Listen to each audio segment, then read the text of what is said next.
Hi everyone, আজকে 14ই December আমার হাজব্যান্ডের হ্যাপি বার্থডে। তো তার জন্য আমি বার্থডে লাঞ্চ বানিয়েছি। তো কি আছে আজকে তার বার্থডে লাঞ্চে সেটা দেখিয়ে দিই। ভাত, পটল ভাজা, বেগুন ভাজা, মাছ ভাজা, দু রকমের আছে, একটা ভেটকি মাছ ভাজা আর একটা রুই মাছ ভাজা, আলু ভাজা, ফুলকপি ভাজা,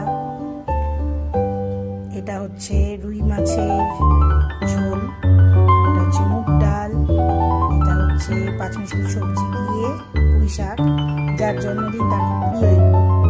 এটা হচ্ছে চিকেন কষা, এটা হচ্ছে চিলি চিকেন, আর এটা